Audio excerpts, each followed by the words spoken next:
Alright, we're gonna talk about this one video with Barack Obama. It is from Brian Tyler Cohen and Barack Obama.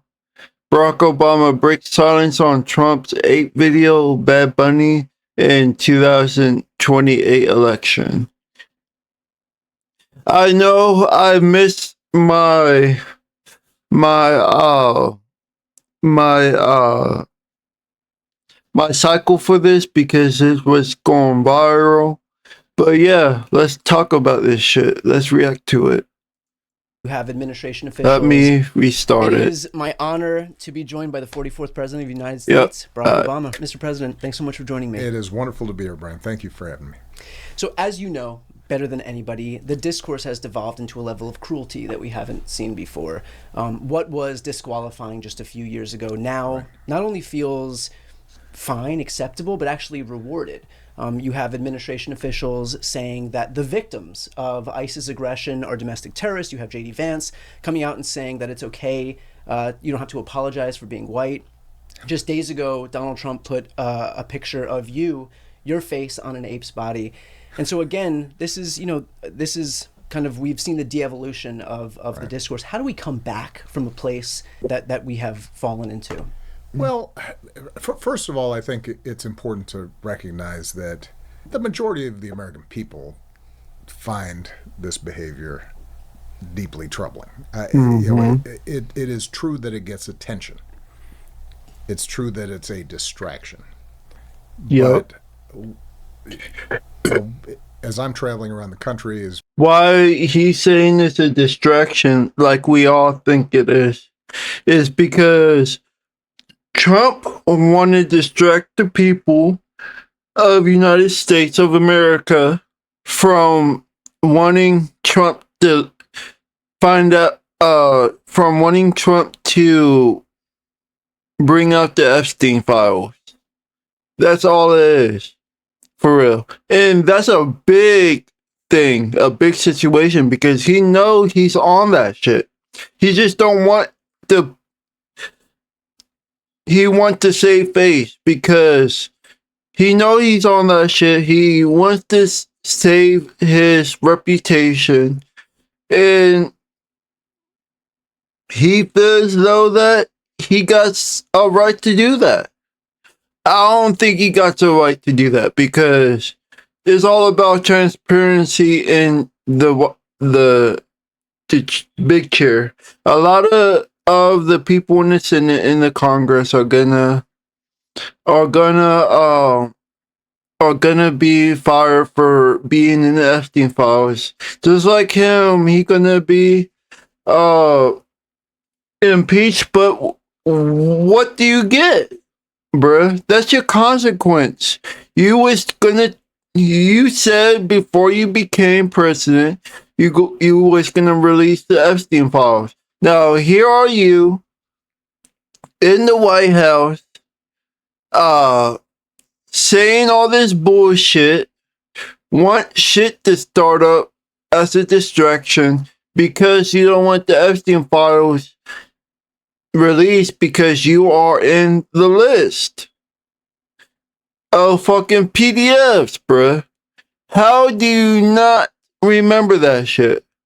I have a forgetful mind, and I will remember that shit, bruh. So why would you say that before becoming president? as you're traveling around the country, you meet people. They still believe in decency, courtesy, kindness, and there's this sort of clown show that's happening in social media and on television. And what is true is that there doesn't seem to be any shame about this among people who used to feel like you had to have some sort of decorum and a sense of propriety and respect for the office, right? So that's been lost. But the reason I point out that I don't think the majority of the American people approve of this is because ultimately the answer is going to come from the American people. And we just saw this in Minnesota, in Minneapolis. It is important for us to recognize the unprecedented nature of what ICE was doing in Minneapolis, St. Paul, the way that federal agents, ICE agents, were being deployed without any clear guidelines, training, pulling people off, out of their homes, using 5-year-olds to try to Bait their parents. All the stuff that we saw, tear gassing crowds simply who were standing there, not breaking any laws. So the rogue behavior of agents of the federal government is deeply concerning and dangerous. But we should take a moment to appreciate the extraordinary outpouring of organizing, community building, decency, neighbors buying groceries for folks, accompanying children to school, teachers who were standing up for their kids, not just randomly, but in a systematic, organized way. Citizens saying, this is not the America we believe in, and we're going to fight back, and we're going to push back with the truth, and with cameras, and with peaceful protests, and shining a light on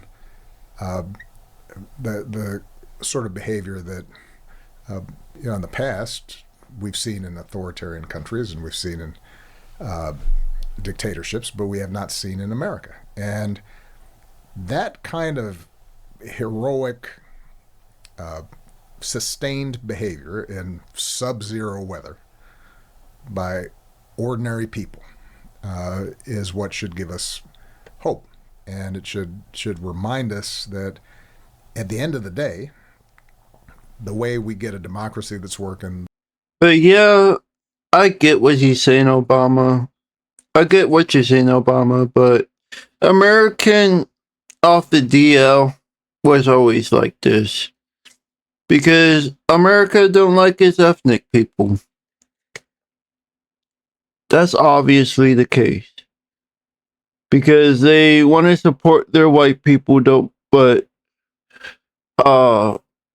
America doesn't want to support their America all around. Doesn't want to support the American people all around, basically. This is why I say we should get the fuck out of this fucking country and let the white people have it. For real.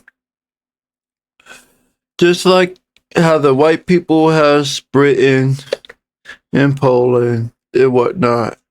We should make our way to other countries and just have a peaceful life in another country. Yeah, America is our home, but our home is getting terrorized by these white supremacists, bruh. I get that you want to live here, but until America sees that they need their ethnic people, we should live somewhere else. We shouldn't have a civil war. We've been in wars too much. We've been killing each other too much, bro. So, this is our way to have a non-violent situation happen again. A civil war, and let them have the fucking country. They're going to see that they really need us. It's probably not going to be tomorrow, not going to be this year, next year, but they're going to see it. But yeah, let's go on. The way we get policies that actually are helping working families, get ahead. The way that we restore norms, rule of law, decency. It's going to be because we citizens are activated and paying attention and saying enough and saying,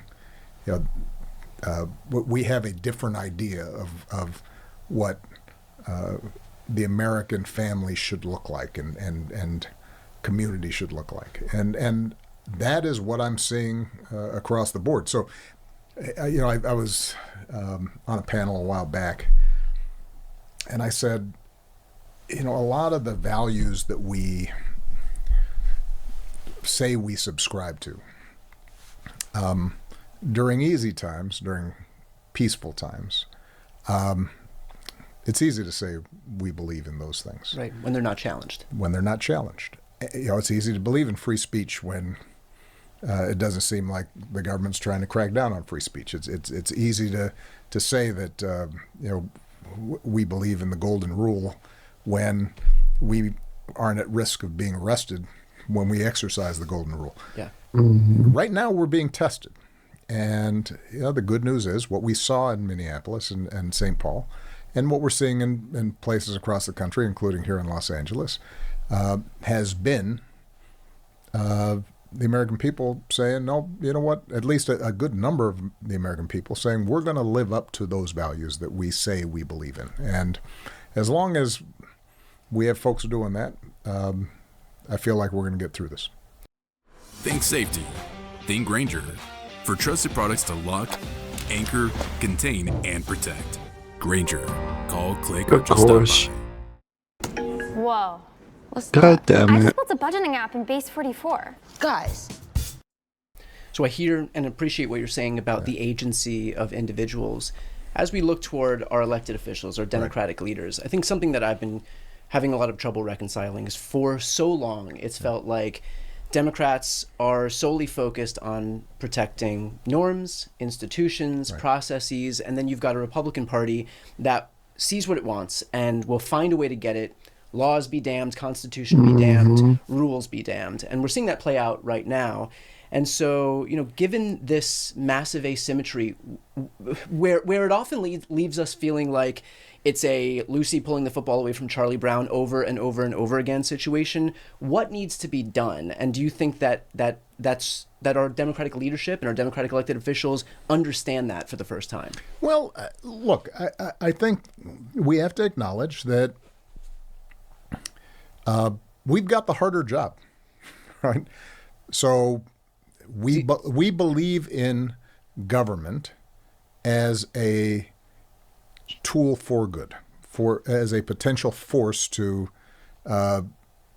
create more jobs, and as a way to make sure that the planet doesn't roast, to make sure that as we move forward and the economy grows, that everybody and not just some are benefiting, and that kids are getting a good education. And what that means is that we have to think about the consequences of our actions. We have to try to figure out how do we get working majorities to actually pass laws and to implement those laws and to make things happen. Tearing stuff down doesn't require all that. So when you talk about Republicans, for example, it seems like they see what they want and they just go after it. Well, they've passed one significant piece of legislation since they've been, for all the hoopla, they haven't actually codified and institutionalized much of anything. They have poured a huge amount of money into ICE and their immigration agenda. And for what? Just to get people to that they don't want out of the country and to kill their own people at the same time, bro? Because that's what they've been doing. Killing their own people while trying to get people that they don't want in the fucking country. Out of the fucking country, I meant. And they've cut taxes for really wealthy people, and now they're Yeah. trying to unravel a bunch of rules and norms and laws that are already in place. That's an easier job. So I say that because we should accept the responsibility and the challenge that our job's going to be a little bit harder. Because in order for us to get stuff done, like let's say the Affordable Care Act, well, we've got to cobble together a majority, and we've got to persuade, and we've got to convince. And so I do think that there's been some unwillingness on the part of Democrats in the past to break down some of the institutional barriers for us getting stuff done, just because, well, it's always been done that way. And I'll give you an example that frustrated the heck out of me when I was president, which was the filibuster in the Senate. The Senate is already structurally skewed and anti-majoritarian, right? It's hard for majorities to get stuff done, whether it's trying to pass civil rights legislation in the 60s or trying to get gun control legislation or what have you, because even though majority people support it, Delaware and Wyoming have the same number of senators as California, right? All right, so that would require a constitutional amendment. You then compound that with a filibuster, and the truth is that Democrats for some time have been traditionalists in wanting to preserve that, when it blocks us from making government effective, which in turn makes people feel like government is corrupt and not caring about them. Which lends itself Which to the then lends itself to the kind of, it gives folks like Trump an opening, right? So redistricting is another good example of where I strongly believe we should not be having politicians draw lines that determine who's voting for them. We should have voters decide who their politicians are. And I've worked with Eric Holder to help set up the terrific work that the NDRC has been doing to try to make sure that we have fair maps. But the fact that Governor Newsom here in California and others said, well, if they're going to try to gerrymander their way out of losing this upcoming midterm, then we're going to respond. And we're going to respond in a lawful way where we put it up to a referendum and let people decide and not just give away the store because of traditions. That was the right response. So I do think that I don't want us to simply duplicate the behavior of the other side. I don't want us to have a slash and burn. I'm sorry, but we should duplicate what they're doing on the other side. Because they've been thinking that they're invincible for a long ass time, bro. And we're getting tired of the shit, bro. We're getting tired of the bullshit. So if we get a Democratic person that is ethnic again, we should terrorize these fucking white people, bruh. These white Republicans, these white racist motherfuckers, bruh. Kill the fuck out of them, bruh. Kill them. I'm sorry, but cleanse America. I'm an evil son of a bitch. You don't want me as president, bruh. Because I will kill every motherfucking body, bruh. I'm no better than Trump. But for the black people. For the ethnic people. Strategy where we don't care about rule of law.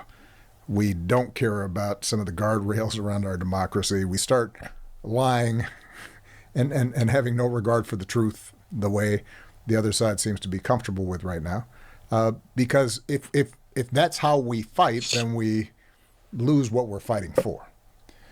But that doesn't mean we have to get punked or be saps. And I do, or to cling to traditions just for the sake of tradition. I think what we have to continually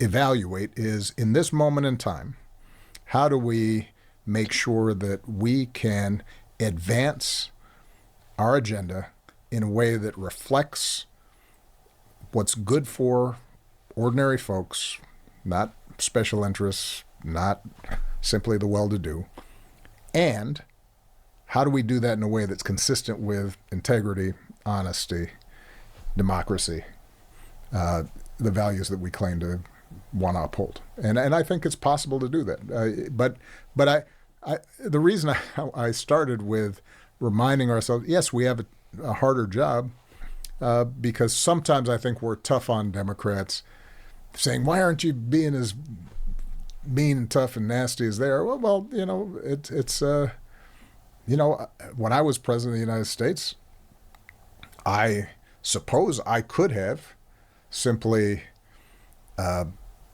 unilaterally ordered the military to, go into some red state and harass and intimidate a governor there, or cut off funding for. Hey, I would. Fuck that, bruh.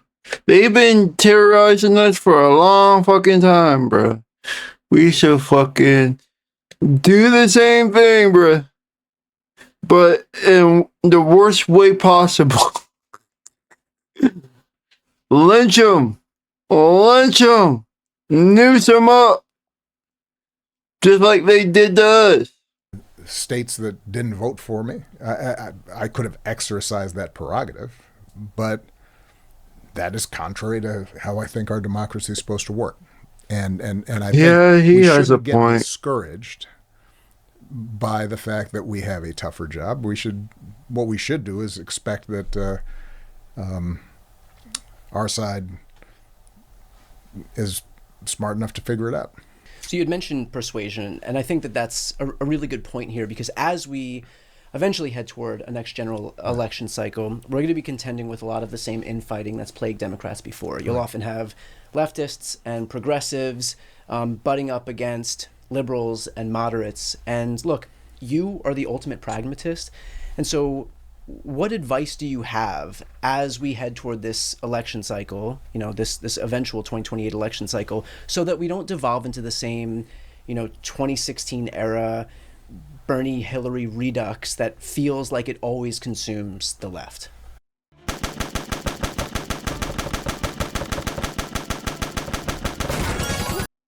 Well, look, first of all, I think it's important to remember that the divisions in the Democratic Party tend to get magnified in the media. Relative to the divides that exist in most other countries, where you have a parliamentary system, you have multiple parties, and you got Green Party, and you got the center left party, and you've got a socialist party, and sometimes you got a communist party. Yeah. Our differences get exaggerated. Listen,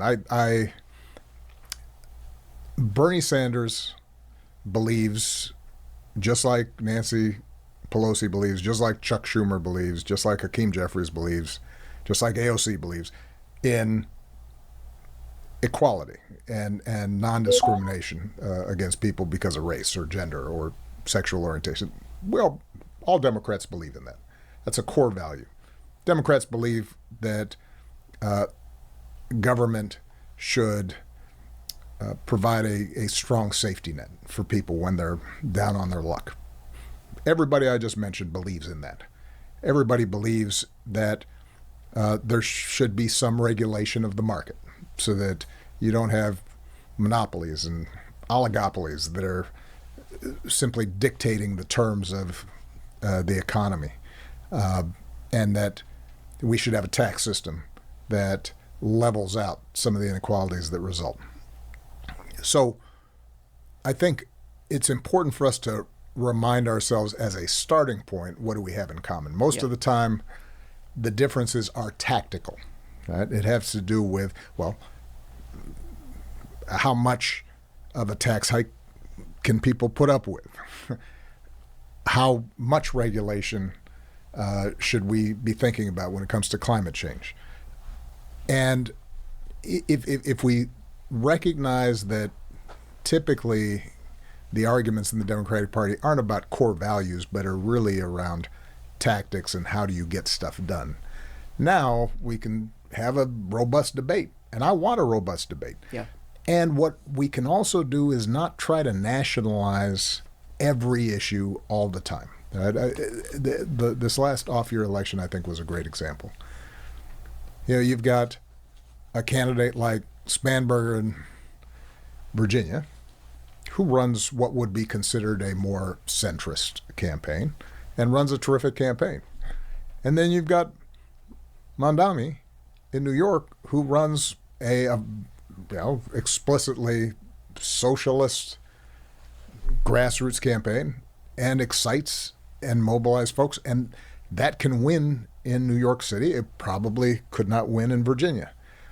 And that's okay. That's healthy. Yeah. And sometimes I think we get into arguments. A recent one, this idea that the quote unquote abundance agenda is somehow a sellout, and folks on the left getting exercised because this is part of this sort of corporate Democrats trying to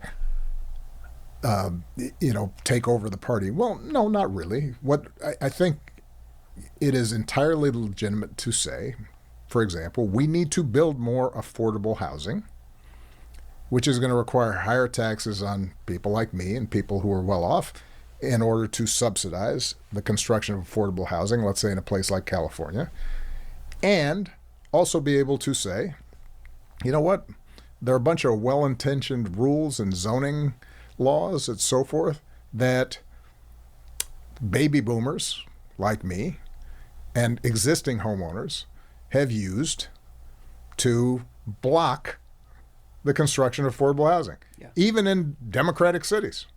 And so if we want to actually deliver housing rather than have some abstract argument, then we got to figure out not an either or of do we spend more money or do we reform some of these things that are preventing the construction of affordable housing. We have to do both. And I want us to have those arguments. And one last thing I think that's I've noticed in a lot of our internal arguments, a lot of which, by the way, are taking place online, and ordinary voters, this is all completely off their radar screen. Yeah. One of the things I think it's important for Democrats, for us also to recognize, progressives to recognize, folks on the left to recognize, it's possible for us to have a moral sense of what is right and true and what needs to be done, and also recognize that we are in a particular time. For real, I'm gonna stop it right here because I really got nothing to say. But I'm gonna do another video for this. I'm gonna do another react for this video because I want y'all to hear what he's saying for real. I know that probably most of y'all have seen what he has to say. But for the people that hasn't seen this yet, I want them to see this, basically. I'm probably not going to react as I haven't did this time on this video, but I want y'all to hear what he's saying. Because I think he has a lot of shit he has to say that is good, basically. But yeah, I'll see y'all later. Y'all know what to do. Def is out.